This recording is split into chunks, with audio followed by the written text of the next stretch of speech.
আজকে সূরা কাহাফের তাফসীরের ষষ্ঠ পর্ব, আয়াত নম্বর হলো 21 এবং 22।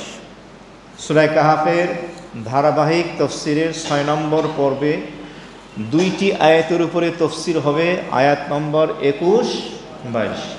আল্লাহ তাআলা আমাদের সকলকে শুরু থেকে শেষ পর্যন্ত সবগুলো কথা ইখলাস ও বিনয়ের সাথে আমলের নিয়তে বলার এবং শোনার তৌফিক দান করেন, আমিন। সূরা কাহাফ শুধু গুহাবাসী কাহাফবাসীর ঘটনার মধ্যেই সীমাবদ্ধ নয়। এই সূরার আয়াতে আয়াতে পরতে পরতে আল্লাহ রাব্বুল আলামিন কিয়ামত পর্যন্ত আনেওয়ালা তার বান্দা, তার হাবিবের উম্মতের জন্য সবক এবং শিক্ষা রেখে দিয়েছেন। আখিরাত কিভাবে আমরা কামাই করব, কিভাবে আমরা দুনিয়াতে সফলতা অর্জন করব এবং পরকালে সফলতার মুকুট অর্জন করব, সেই শিক্ষা আল্লাহ রাব্বুল আলামিন রেখে দিয়েছেন এই সূরা কাহাফের প্রতিটি আয়াতের মধ্যে। আজকের দুইটি আয়াতে কারিমার তাফসীরের মূল বিষয়বস্তু হলো আখিরাত, কিয়ামত প্রসঙ্গে এবং আসহাবে কাহাফের গুহাবাসীদের সংখ্যা নিয়ে যে মতানৈক্য হয়েছে এবং সেখান থেকে অন্তর্নিহিত শিক্ষা প্রসঙ্গে। তো মহান আল্লাহ রাব্বুল আলামিন সূরা কাহাফের 21 নম্বর আয়াতে কারিমায় ইরশাদ করেন, ওয়াকাযালিকা আ'সারনা আলাইহিম লিয়া'লামু আন্না ওয়া'দাল্লাহি হাক্কুন ওয়া আন্নাস সাআতা লা রাইবা ফিহা। আল্লাহ তাআলা বলেন, ওয়াকাযালিকা এমনিভাবে আ'সারনা আমি প্রকাশ করে দিলাম, জানিয়ে দিলাম। কাদের ব্যাপারে? আসহাবে কাহাফ অর্থাৎ গুহার অধিবাসীদের ব্যাপারে, আলাইহিম তাদের নিকটে, মানুষদের কাছে। এই গুহার ভিতরে যে কয়েকজন যুবক তাদের ঈমান এবং আকীদাকে কুফর ও শিরক মুক্ত রাখার জন্য নিজের জন্মভূমি মাতৃভূমি থেকে হিজরত করেছিল, জালেম বাদশার অত্যাচার থেকে নিজেদেরকে হেফাজতের জন্য ওই গুহায় আশ্রয় গ্রহণ করেছিল। তো ওই যুবকদের ব্যাপারে আল্লাহ তাআলা মানুষদেরকে জানিয়ে দিলেন। মুফাসসিরিন ইকরামগণ বলেন, এখানে একটি বিষয় রয়েছে, আল্লাহ রাব্বুল আলামিন বুঝাতে চান যে কোরআনে কারীমের মধ্যে যে আল্লাহ তাআলা বলেছেন কিয়ামত হবে, হাসর নাসর, এটা সত্য। হাদিস শরীফে রাসূল করিম সাল্লাল্লাহু আলাইহি ওয়াসাল্লাম যে বলেছেন, ইরশাদ করেছেন যে প্রতিটি মানুষের মৃত্যু আসবে, প্রতিটি মাখলুক তাকে মৃত্যুর স্বাদ আস্বাদন করতে হবে, কবর জগতে আলমে বরজখে যেতে হবে, এরপরে একদিন কিয়ামত প্রতিষ্ঠিত হবে, আবার আল্লাহ তাআলা সকলকে পুনরুত্থিত করবেন, পুনরায় আবার জীবিত করবেন, হাসরের ময়দানে তাদের হিসাব নেওয়া হবে। তার একটি জ্বলন্ত প্রমাণ এই আসহাবে কাহাফের ঘটনার মাধ্যমে আল্লাহ তাআলা তুলে ধরেছেন। কিভাবে? তাফসীর কারকগণ লিখেছেন, আল্লাহ রাব্বুল আলামিন বলতে চাচ্ছেন, ওই যে আসহাবে কাহাফের যুবকেরা একটানা 309 বছর ঘুমিয়েছিল, এই ঘুম পাড়িয়ে রেখেছেন কে? আল্লাহ। তাদের দেহের ভিতরে কোনো চেঞ্জ, কোনো পরিবর্তন আসেনি, কোনো পোকামাকড়, মাটি, বালু তাদের দেহকে স্পর্শ করতে পারেনি। আবার 309 বছর পরে আল্লাহ তাআলা তাদেরকে জীবিত করেছেন। সেই আল্লাহই একদিন এই কবর থেকে সকল মানুষকে উঠিয়ে কিয়ামত প্রতিষ্ঠিত করে হাসরের ময়দানে সকলের কাছ থেকে হিসাব গ্রহণ করবেন। বলুন সুবহানাল্লাহ। আল্লাহ তাআলা এখানে বলতে চাচ্ছেন যে এই যে কাহাফবাসী গুহাবাসী যে যুবকেরা, তারা যে 309 বছর এভাবে ঘুমিয়েছিল, এটা একটা বিস্ময়কর ব্যাপার, এবং তাদেরকে আল্লাহ তাআলা এইভাবে হেফাজত করেছেন, এটা বিস্ময়কর ব্যাপার। আবার তাদেরকে পুনরায় 309 বছর পরে ঘুম থেকে জাগ্রত করলেন সুস্থ সবল মানুষ, এটা একটা বিস্ময়কর আশ্চর্যজনক ব্যাপার। ঠিক এমনিভাবে তোমাদের কাছে এই বিষয়টি আবার আমি পুনরায় উপস্থাপন করলাম, এই কাহাববাসীদেরকে আবার তোমাদের সামনে তুলে ধরলাম, তাদের খবরটা তোমাদের কাছে জানিয়ে দিলাম। এটা তোমাদের কাছে বিস্ময়কর মনে হচ্ছে। তো এখান থেকে তোমরা একটি শিক্ষা নিতে পারবে যে আল্লাহ তাআলা কিয়ামত কায়েম করবেন এবং পুনরায় প্রত্যেকটি মানুষকে আল্লাহ তাআলা আবার পুনরুত্থিত করবেন, আবার জীবিত করে হিসাব নেবেন। তাফসীর কারকগণ লিখেছেন যে এই যে আসহাবে কাহাফের গুহাটি, এটা কোথায় ছিল? কারো কারো মত হলো এটা রোম দেশ ছিল, সেই দেশের একটি পাহাড়ের মধ্যে ছিল। কেউ কেউ বলেন যে না, এটি ইরাকের মোসেল প্রদেশের একটি এলাকার নাম নাইনুনা, সে এলাকায় ছিল। আর তৃতীয় মত হলো এই জায়গাটি আইলা নামক একটা জায়গা আছে, সেখানে এই আসহাবে কাহাফের গর্তটি ছিল, গুহাটি ছিল। তিনটি মত পাওয়া যায়। বাকি কোনো মুফাসসির কিরামগণ লিখেছেন আসহাবে কাহাফ কোন গুহায় অবস্থান করেছে বা করতেছে এটা নিয়ে বেশি গবেষণা করার প্রয়োজন নেই।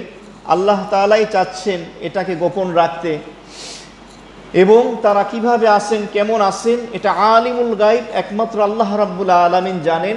আর এর সাথে শরীয়তের কোনো আহকাম বিধানাবলীর যেহেতু সম্পর্ক নেই, সুতরাং এটা নিয়ে এত বিতর্কের কোনো প্রয়োজন নেই, এর পিছনে সময় ব্যয় করার প্রয়োজন নেই।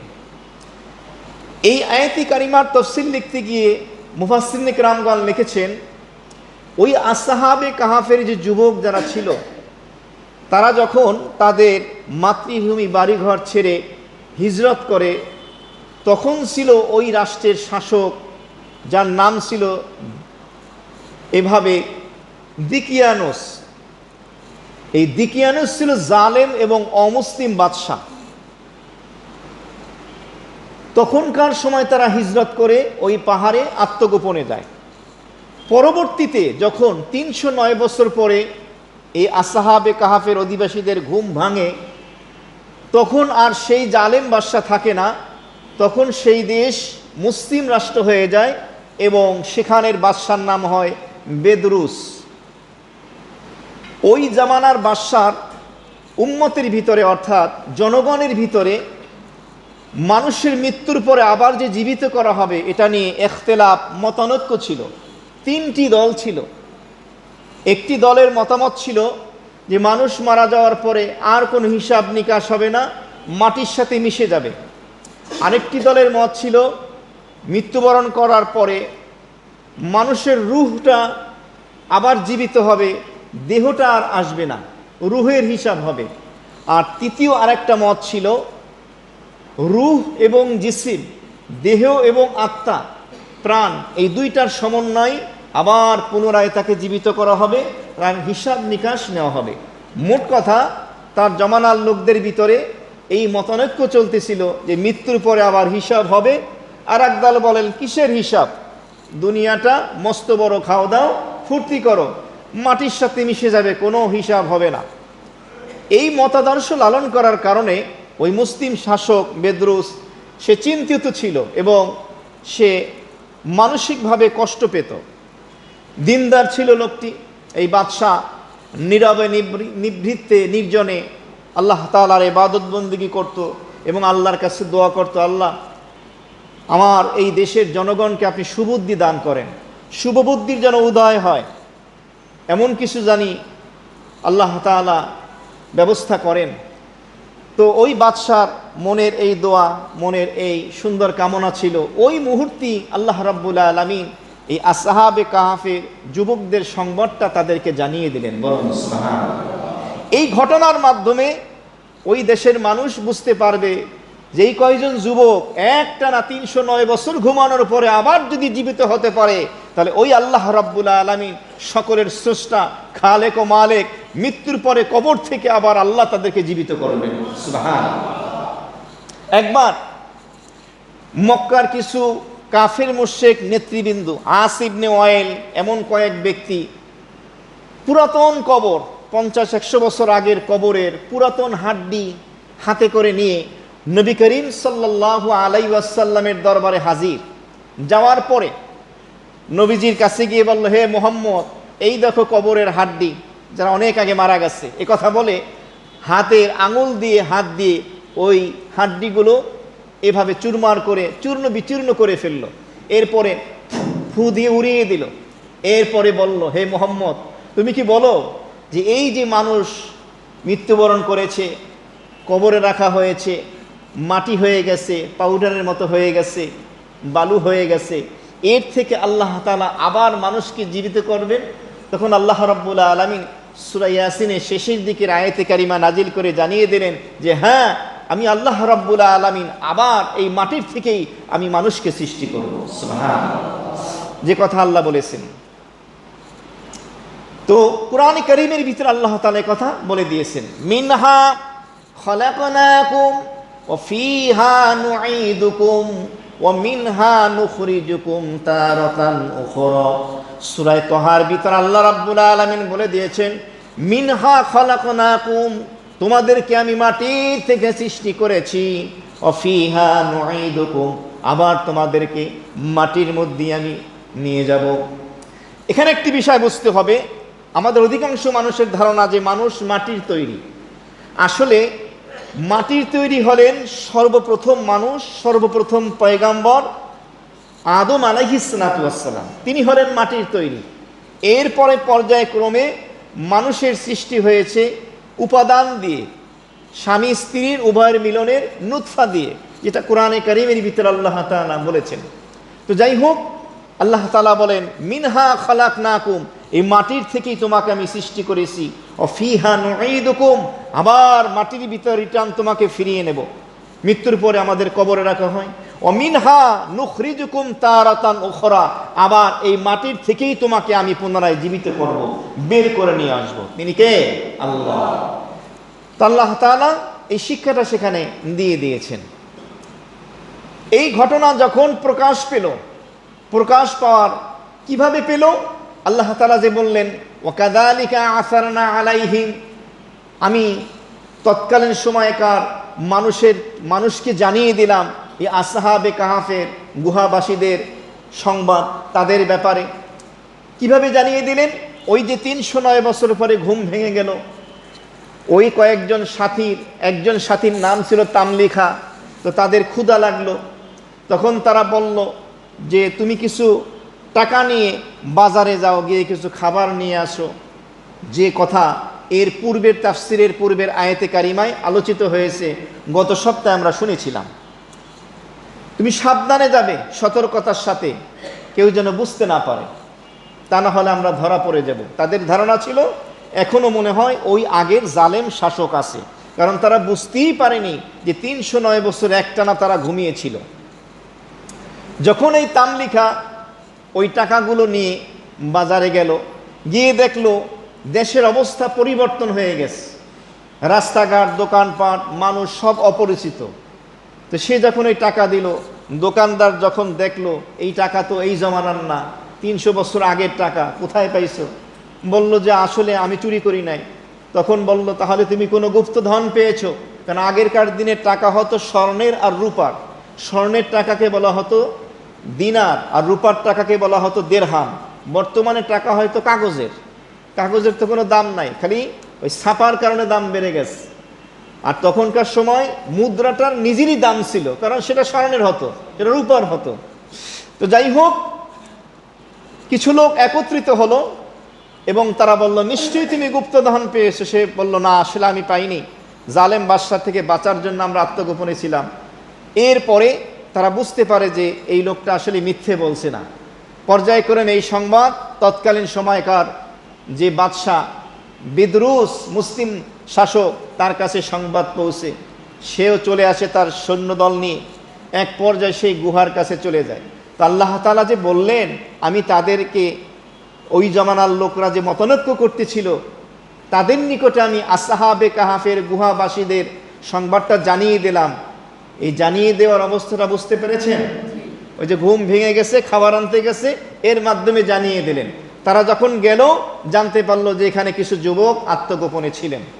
এই কথাটা আল্লাহ তাআলা এভাবে পর্যায়ক্রমে বলে দিলেন এই ঘটনার মাধ্যমে। আল্লাহ তাআলা বলেন যে কেন আমি এটা জানিয়ে দিলাম, এর কারণটা বললেন, লিয়ালামু আন্না ওয়াদাল্লাহি হাক্কু ওয়া আন্নাস সাআতা লা রাইবা ফিহা। লিয়ালামু, যাতে করে তারা জানতে পারে, আন্না ওয়াদাল্লাহি হক, নিশ্চয়ই আল্লাহ তাআলার ওয়াদা প্রতিশ্রুতি হলো সত্য, ওয়া আন্নাস সাআতা, নিশ্চয়ই যে কিয়ামত, লা রাইবা ফিহা, তার ভিতরে কোনো সন্দেহ সংশয় নেই। এই আসহাবে কাহাফের গুহাবাসীদের ঘটনার জানার পরে তারা বুঝতে পারবে যে আল্লাহ তাআলা যে ওয়াদা করেছেন সেই ওয়াদা হক, সত্য, চিরসত্য, ধ্রুব সত্য, তার ভিতরে কোনো সন্দেহ সংশয়ের কোনো চিহ্ন নেই। আল্লাহ তাআলা যে ওয়াদা করেছেন যে মানুষকে আমি সৃষ্টি করেছি, প্রতিটি মানুষের মৃত্যু হবে, কবরে রাখা হবে, মাটি হয়ে যাবে, আবার কিয়ামত হবে, কিয়ামতের ময়দানে আবার তাদেরকে পুনরায় জীবিত করা হবে, এটা সত্য। আর এই সত্যটা আমরা বুঝতে পারলাম আসহাবে কাহাফের ঘটনার মাধ্যমে। কারণ 309 বছর ঘুমানোর পরেও তো আল্লাহ কি করেছেন, তাদেরকে আবার জীবিত করেছেন, জাগ্রত করেছেন। আরেকটি বিষয়, ওয়া আন্নাস সাআতা লা রাইবা ফিহা, সাআতুন শব্দের অর্থ হলো সময়, সাআতুন শব্দের অর্থ হলো হাতের ঘড়ি, আবার সাআতুন শব্দের অর্থ হলো কিয়ামত। এখানে সাআতুন শব্দের অর্থ হলো কিয়ামত। আল্লাহ তাআলা বলেন, ওয়া আন্নাস সাআতা লা রাইবা ফিহা, নিশ্চয়ই কিয়ামত সংগঠিত হবে, লা রাইবা ফিহা, এর ভিতরে কোনো সন্দেহ সংশয় নেই, সুনিশ্চিত কিয়ামত আসবে। এর মাধ্যমে আল্লাহ তাআলা জানিয়ে দিলেন। তো কিয়ামত যে সংগঠিত হবে, এই ইয়াকিনটা যেন মানুষের ভিতরে তৈরি হয়ে যায়, এই ঘটনার মাধ্যমে আল্লাহ তাআলা জানিয়ে দিলেন। হাদিস শরীফের ভিতরে এসছে, এক সাহাবী নবীজির দরবারে এসে বললেন, ইয়া রাসূলুল্লাহ মাতা সাআ, হে আল্লাহর রাসূল, কিয়ামত কবে সংগঠিত হবে? নবীজি তার উত্তরে বললেন, এত তাড়াহুড়া করতেছো তো তুমি কিয়ামতের জন্য কি আমল প্রস্তুত করেছো, প্রস্তুতি কি নিয়েছো? সে বলেছিল এর উত্তরে, ইয়া রাসূলুল্লাহ, আমার তো তেমন ইবাদত বন্দেগী আমল, নামাজ রোজা হজ যাকাত নফল ইবাদত বেশি কিছু নাই, তবে একটা জিনিস আছে। সেটা কি? সে বলল, আমি আল্লাহ এবং তার রসুলকে অনেক মোহব্বত করি, ভালোবাসি। নবীজি তার উত্তরে বললেন, তাহলে জেনে রাখো, যে যাকে ভালোবাসে তার সাথেই তার কিয়ামত হবে। সুবহানাল্লাহ। তার মানে আল্লাহ, আল্লাহ রসুলের মোহব্বত বান্দাকে জান্নাত পর্যন্ত পৌঁছে দেবে। কিয়ামতের কিছু আলামত হাদিস শরীফের ভিতরে বর্ণিত হয়েছে, যেগুলোকে আলামতে সুগরা, ছোট আলামত বলা হয়, কিছু আছে আলামতে কুবরা, বড় আলামত বলা হয়। তো আল্লাহ তাআলা এই ঘটনার মাধ্যমে জানিয়ে দিলেন যে তার ওয়াদা সত্য এবং কিয়ামত প্রতিষ্ঠিত হবে, এটাও সত্য, এর ভিতরে কোনো সন্দেহ নেই। এর পরের অংশ, ইয ইয়াতানাযাউনা বাইনাহুম আমরাহুম ফাকালু বুনু আলাইহিম বুনিয়ানা। আল্লাহ রাব্বুল আলামিন বললেন, স্মরণ করুন এই মুহূর্তের কথা, ইয ইয়াতানাযাউনা বাইনাহুম আমরাহুম, তারা পরস্পরে তাদের দায়িত্বের ব্যাপারে যখন মতানৈক্যে লিপ্ত হলো। এরা কারা?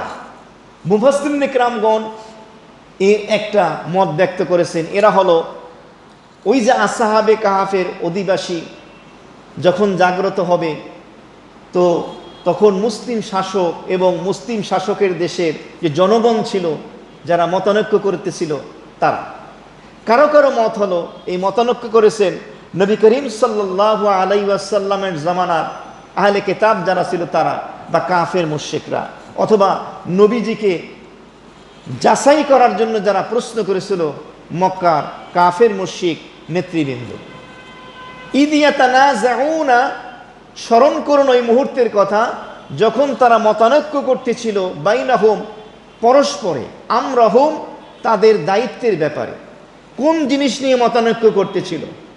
মুফাসসিরিন ইকরামগণ এর একাধিক ব্যাখ্যা দিয়েছেন। এর একটা ব্যাখ্যা হলো কিয়ামত এবং হাসর সম্পর্কে। একটা গ্রুপ কিয়ামতকে, হাসরকে অস্বীকার করত, যে কিয়ামত বলতে কিছু নাই, হাসর বলতে কিছু নাই। আর একটা গ্রুপ বিশ্বাস করত। এই একটা মত পাওয়া যায়। কোন কোন তাফসীর কারকগণ লিখেছেন তারা মতানৈক্য করতেছিল যে আসহাবে কাহাফের যুবকদের সম্পর্কে তারা যখন জানতে পারল যে এরা ভালো মানুষ, এরা আল্লাহর ইবাদত বন্দেগী করার জন্যই তাওহীদে বিশ্বাসী, এভাবে তারা আত্মগোপনে ছিল এই পাহাড়ের গুহায়। সুতরাং এখন আমরা তাদের স্মৃতিস্বরূপ এই পাহাড়ের গুহার সামনে একটা সৌধ নির্মাণ করব। এটা নিয়ে তারা মতানৈক্য করতেছিল। দুইটা দল হয়ে গেল, একটা হলো মুসলিম দল আর মুসলিম দলের অনুসারী, আর একটা হলো অমুসলিম দল। মুসলিম দল যেমন বেদরুস, তখনকার সময়ের মুসলিম শাসক এবং তার অনুসারী যারা ছিল, তারা কোরআনে কারিমের এই আয়াতে কারিমার এক অংশেই বলা হবে যারা তাদের ব্যাপারে বিজয়ী হলো, এরা হলো মুসলমানরা, বিশেষ করে ওই মুসলিম শাসক এবং তার অনুসারীরা। তারা একটি মত ব্যক্ত করলো যে আমরা আসহাবে কাহাফের স্মৃতিস্বরূপ এই গুহায় একটা মসজিদ তৈরি করব, মসজিদ নির্মাণ করব। কারণ এরা ছিল তাওহীদে বিশ্বাসী আসহাবে কাহাফের অধিবাসীরা, এবং তারা আল্লাহর ইবাদত বন্দেগী করত। তারা মাবুদ ছিল না, তারা আবেদ ছিল। তারা মুশরিক ছিল না, তারা মুওয়াহ্হিদ ছিল, তাওহীদবাদী ছিল। সুতরাং তাদের স্মৃতিস্বরূপ আমরা একটা মসজিদ নির্মাণ করব। পরবর্তী বংশধর জেনারেশন যখন আসবে, তারা এই মসজিদ দেখে তাদের কথা স্মরণ করবে এবং এই মসজিদে তারা ইবাদত বন্দেগী করবে। আসহাবে কাহাফের এই যুবকদের মতো মানুষরা এই মসজিদে ইবাদত বন্দেগী করে তারাও সিরাতে মুস্তাকিমের পথে হাঁটবে, জান্নাত কামাই করবে, এই বক্তব্য। আর একদল যারা ছিল তারা মতানৈক্য করতেছিল যে না, আসহাবে কাহাফ তারা আমাদের ভাই ব্রাদার ছিল, সুতরাং আমরা তাদের স্মৃতিস্বরূপ একটা সৌধ নির্মাণ করব, স্মৃতিসৌধ নির্মাণ করব, একটা অট্টালিকা, একটা প্রাচীর বা একটা সৌধ নির্মাণ করব, যেখানে পরবর্তীতে মানুষ এসে বসবাস করবে, বসতবাড়ি হবে। এই ব্যাপারটা নিয়ে মতানৈক্য, কে কি নির্মাণ করবে, এটা একটা ব্যাখ্যা দেওয়া হয়েছে। আর একটা ব্যাখ্যা দেওয়া হয়েছে, কেউ কেউ বলতেছিল আসহাবে কাহাফের এই যুবকেরা মৃত্যুবরণ করেছে, তারা আর জীবিত নাই। আর একটা দল বলতে যে না, আসহাবে কাহাফের এই যুবকেরা মৃত্যুবরণ করে নাই, প্রথমবার যেমন তারা ঘুমিয়েছিল এই 309 বছর, এরপর আবার জাগ্রত হলো, এরপরে আবার যখন তারা শুয়ে পড়ছে, তারা বলতেছে প্রথমবারের মতো এবারও তারা আবার ঘুমিয়ে গেছে। এবং তাদের একটি মত ছিল যে আসহাবে কাহাফ কিয়ামতের পূর্বে ঈসা আলাইহিস সালাতু ওয়াস সালামের জীবদ্দশায়, তিনি যখন পৃথিবীতে আসবেন, ঈসা আলাইহিস সালাম, তখন তারা আসবে পৃথিবীতে এবং তার অনুসারী হবে, এবং ইমাম মাহদী আলাইহিস সালাতু ওয়াস সালামের সাহায্যকারী তারা হবে। এই মত কেউ কেউ ব্যক্ত করেছেন। আরেকটি দল বলেছেন যে না, আসহাবে কাহাফ এখন আর জীবিত নেই, তারা মৃত্যুবরণ করেছে। তবে এটাকেই শক্তিশালী মতামত হিসাবে গ্রহণ করা হয়ে থাকে। একথার এখানে বলা হলো ইয ইয়াতানাযাউনা বাইনাহুম আমরাহুম, স্মরণ করুন এই মুহূর্তের কথা যখন তারা তাদের দায়িত্বের ব্যাপারে পরস্পরে মতানৈক্য করতেছিল। ফাকালু বুনু আলাইহিম বুনিয়ানা, অতঃপর তাদের কেউ কেউ বলতেছিল উবনু আলাইহিম বুনিয়ানা, তোমরা আসহাবে কাহাফের স্মৃতিস্বরূপ তাদের গুহার পাশে একটা প্রাসাদ নির্মাণ করো, একটা সৌধ নির্মাণ করো। দুইটা মত। আর শেষের দিকে বলা হবে মসজিদ নির্মাণ করার কথা। তো এখানে এই নির্মাণের ব্যাপারে তারা মতানৈক্য করতেছিল, তাদের পরস্পরের ভিতরে এই মতানৈক্য চলতেছিল। এরপর আল্লাহ রাব্বুল আলামিন বলেন রব্বুহুম আ'লামু বিহিম, আল্লাহ রাব্বুল আলামিন বলেন আসহাবে কাহাফের রব, প্রতিপালক, তিনি সব থেকে ভালো জানেন তাদের সম্পর্কে। তাফসীরকারক লিখেছেন এটা জুমলায়ে মুতারেজা, অর্থাৎ পূর্বের এবং পরের বাক্যের সাথে কোনো মিল নেই। মাঝখানে আল্লাহ তাআলা একটি তথ্য দিয়ে দিলেন যে আসহাবে কাহাফের অধিবাসী যে রয়েছে তাদের রব প্রতিপালক আল্লাহই তাদের ব্যাপারে সঠিক জ্ঞান রাখেন। ক্বালাল্লাযীনা গালাবু আলা আমরিহিম লানাত্তাখিযান্না আলাইহিম মাসজিদা, আল্লাযীনা গালাবু, ওই সমস্ত লোক যারা বিজয়ী হলো, আলা আমরিহিম, তাদের দায়িত্বের ব্যাপারে। ওই দুই পক্ষের ভিতরে যেই পক্ষ বিজয়ী হলো তারা বলল, কারা এরা? মুফাসসিরিনে কেরামগণ বলেন তৎকালীন সময়কার মুসলিম শাসক বেদরুস এবং তার অনুসারীরা। কি বলল তারা?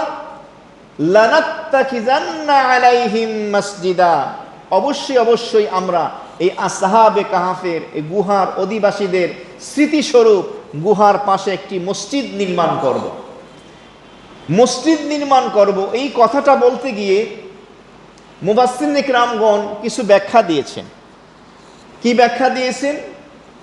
এক হলো, কবরের উপরে মসজিদ নির্মাণ করা জায়েজ নেই। তাফসীর কারকগণ লিখেছেন, উম্মুল মুমিনিন আয়েশা সিদ্দিকা রাদিয়াল্লাহু তাআলা আনহা বর্ণনা করেন, নবী করিম সাল্লাল্লাহু আলাইহি সাল্লাম অসুস্থ হয়ে পড়লেন। নবীজির চেহারা মোবারকের উপর কাপড় দেওয়া হলো, কষ্ট হচ্ছে, সরিয়ে নেওয়া হলো। নবীজি বললেন, লাআনাল্লাহু আলাল ইয়াহুদা ওয়ান নাসারা ইত্তাখাযু কুবুর আমবিয়াইহিম মাসাজিদা আও কামা ক্বালা সালাতু ওয়াস সালাম। আল্লাহর হাবিব ইরশাদ করলেন, ইহুদি সম্প্রদায় এবং খ্রিস্টান সম্প্রদায়ের উপরে আল্লাহ তাআলার লানত, অভিশাপ। কেন? ইত্তাখাযু কুবুর আমবিয়াইহিম মাসাজিদা, কারণ ইহুদি এবং খ্রিস্টান সম্প্রদায় তাদের নবীদের কবরটাকে মসজিদ বানিয়ে ফেলেছিল। বলেন নাউযুবিল্লাহ। ইহুদি খ্রিস্টানরা তাদের নবী রসুলদের কবরদেরকে মসজিদ বানিয়েছিল। মসজিদ বানানোর অর্থ হলো তারা সিজদার জায়গা বানিয়েছিল, তারা তাদের নবীগণের কবরকে সিজদা করত। অথচ আল্লাহ ছাড়া আর কাউকে সিজদা করা কি নাই, জায়েজ নেই, এটা শিরক।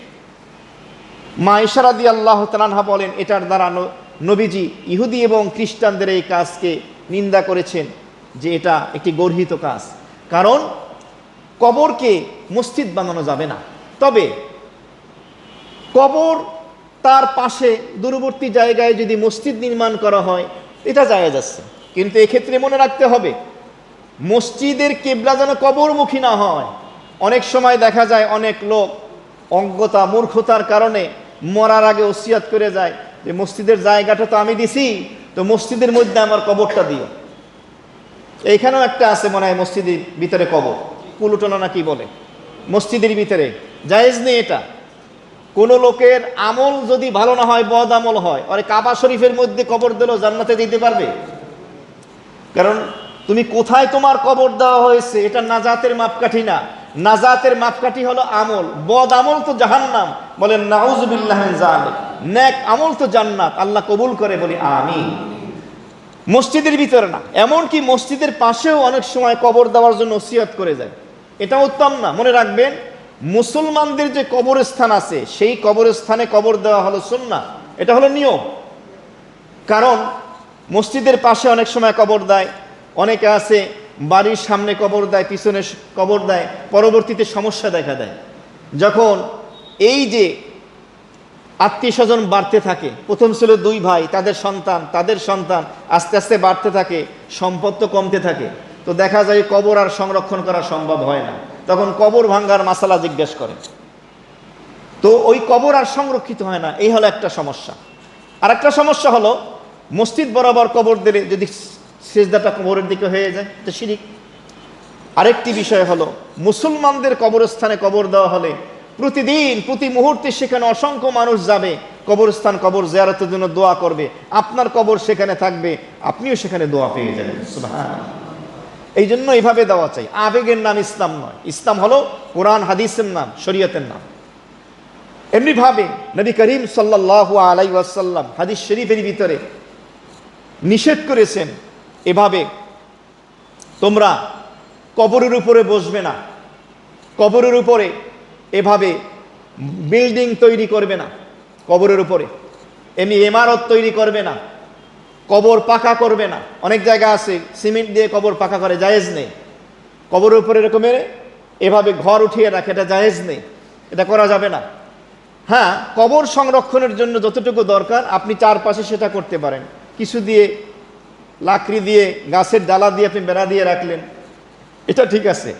আলী রাদিয়াল্লাহু তাআলা আনহু তিনি একবার এক মুসলিমকে বললেন, আমি কি তোমাকে সেই কাজের নির্দেশ প্রদান করব না, যেই কাজের নির্দেশ প্রদান আল্লাহর হাবিব আমাকে করেছিলেন, আমাকে প্রেরণ করেছিলেন, আমি কি তোমাকে সেই আদেশ দিয়ে প্রেরণ করব না? সেটি কি? আলী রাদিয়াল্লাহু তাআলা আনহু বললেন, সেটি হলো আল্লাহ রাসূল বলেছিলেন, যেখানেই তোমরা এভাবে মূর্তি পাবে ধ্বংস করে দেবে, ভেঙে চুরমার করে দেবে। স্ট্যাচু, মূর্তি, সেটা যে কোনো ব্যক্তিরই হোক, মূর্তি কি করে দেবে? ভেঙে দেবে। এটা ইসলামের শিক্ষা। আরেকটি হলো, কোথাও যদি তোমরা কবর উঁচু করা পাও সেটাকে সমান করে দেবে। এমনিভাবে ওমরে ফারুক রাদিয়াল্লাহু তাআলা আনহুর জামানায় এভাবে ইরাকের ভিতরে দানিয়াল আলাইহিস সালাতু ওয়াস সালামের কবর পাওয়া গেল।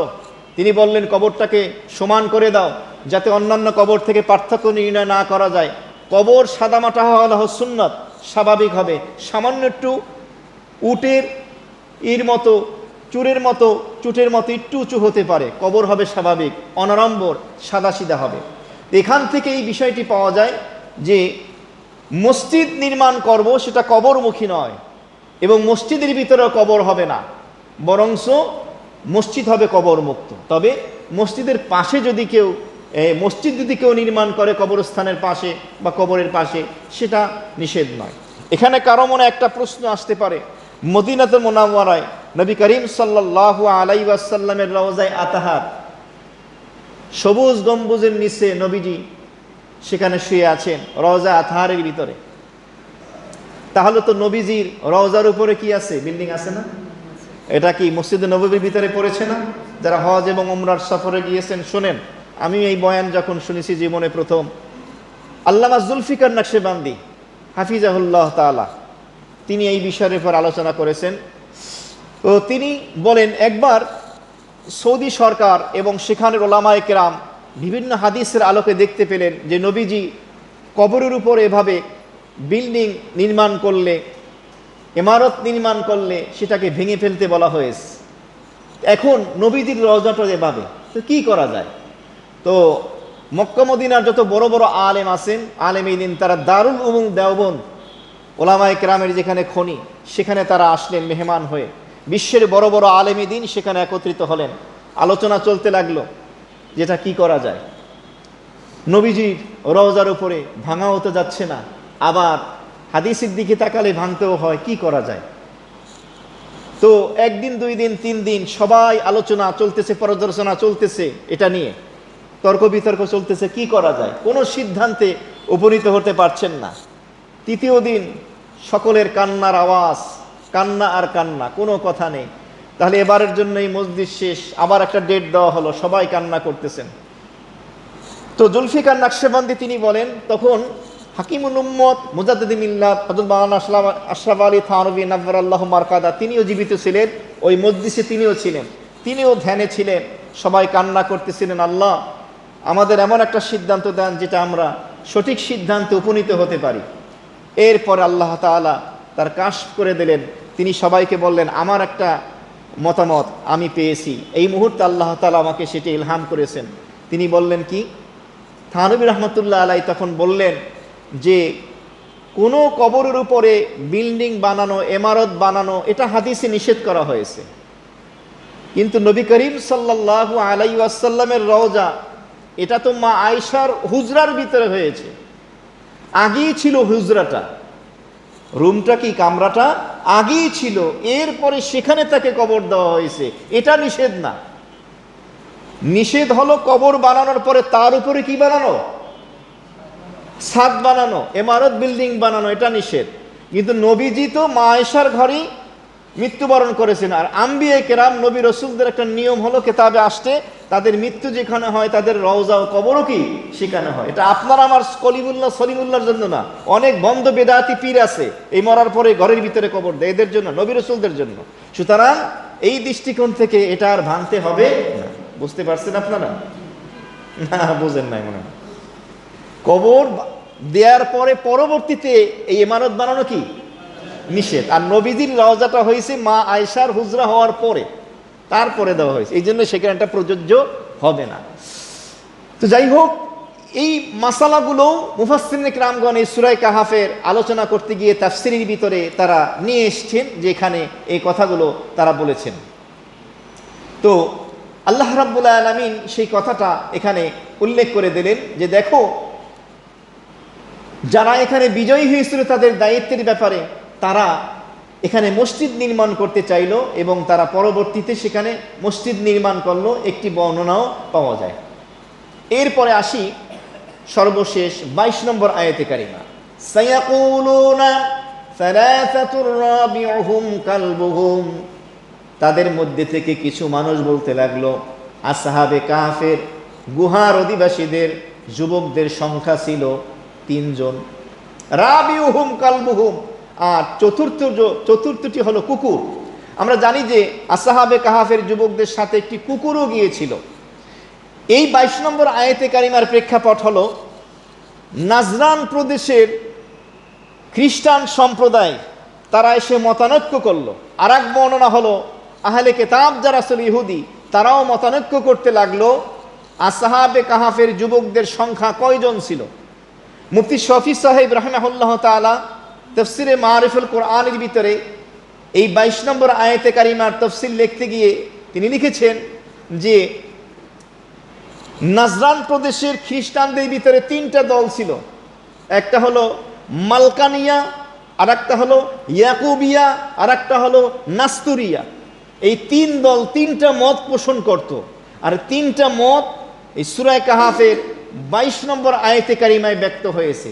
সায়াকুলুনা, তাদের মধ্যে থেকে একটি দল বলল, সালাসাতুন, আসহাবে কাহাফের গুহার অধিবাসীর সংখ্যা ছিল 3 জন, রাবিউহুম কালবুহুম, আর চতুর্থটি হলো কুকুর। এটা হলো ইয়াকুবি, এই মতটা হলো মালকানিয়া। ওয়ায়াকুলুনা খামসাতুন, দ্বিতীয় দল বলল আসহাবে কাহাফের গুহার অধিবাসীদের যুবকদের সংখ্যা ছিল 5 জন, সাদিসুহুম কালবুহুম, 6 নম্বরটা হলো কুকুর। এরা হলো ইয়াকুবিয়া। রজমান বিল গায়ব, তাদের এই উক্তিগুলো, মন্তব্যগুলো, আসহাবে কাহাফের যুবক 3 জন, চতুর্থী হলো কুকুর, আরেকটি দলের মত হলো 5 জন, 6 নম্বরটি হলো কুকুর। এই মত যে তারা ব্যক্ত করেছে, এটা হলো অদৃশ্যের উপরে অনুমান করে তীর নিক্ষেপ করেছে।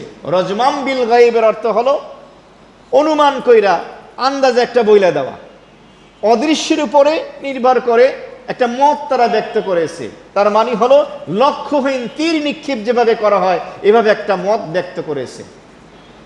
ওয়ায়াকুলুনা সাবআতু ওয়া সামিনুহুম কালবুহুম, এবং তাদের মধ্যে থেকে আরেকটি দল যারা হলো নাস্তুরিয়া, তাদের মন্তব্য হলো, বক্তব্য হলো, তারা বলল সাবআতুন, আসহাবে কাহাফের যুবক ছিল 7 জন, ওয়া সামিনুহুম কালবুহুম, আর তাদের চতুর্থটি ছিল হলো কুকুর, 8মটি হলো কুকুর।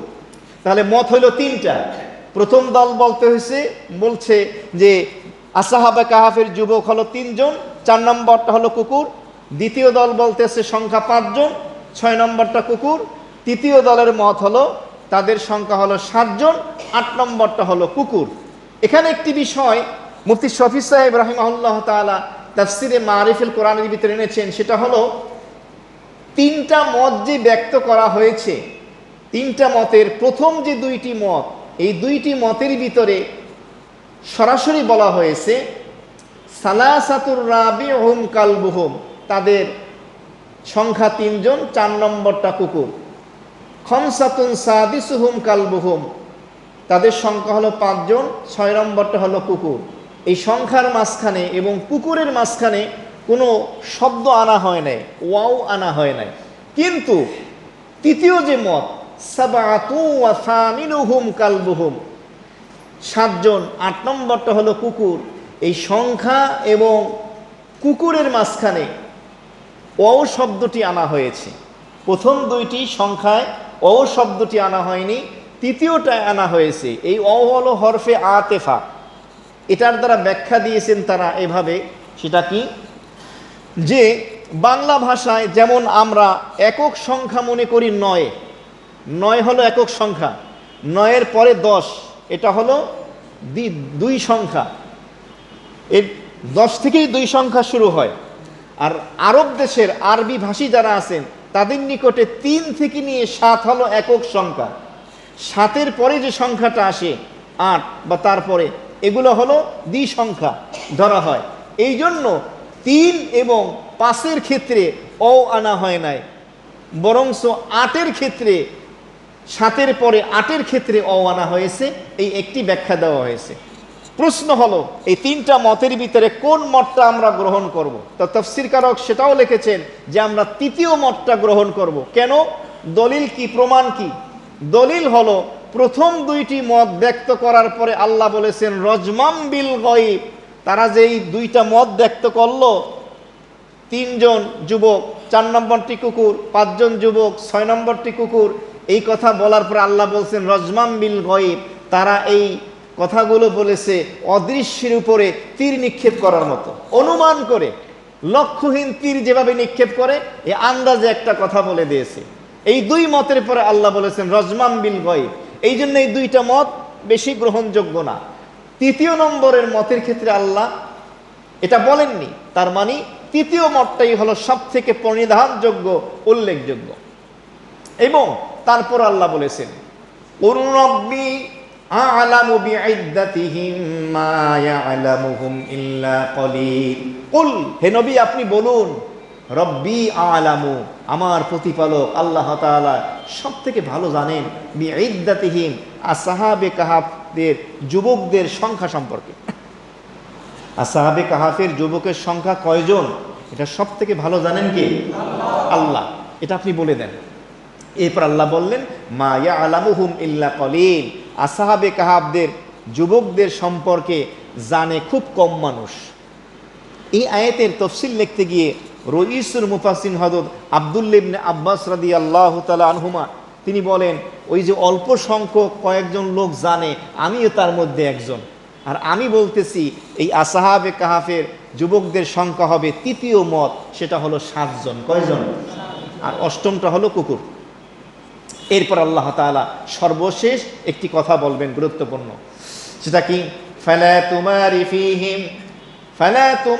ফীহিম ইল্লা মিরাআন যাহিরা ওয়ালা তাস্তাফতি ফীহিম মিনহুম আহাদা। এবার আল্লাহ তাআলা তার হাবিবকে সম্বোধন করে বলতেছেন ফালা তুমারি, আপনি বিতর্কে লিপ্ত হবেন না, ফীহিম, তাদের সাথে, এই ব্যাপারে, ইল্লা, তবে হ্যাঁ, মিরাআন যাহিরা, সাধারণ আলোচনা ছাড়া।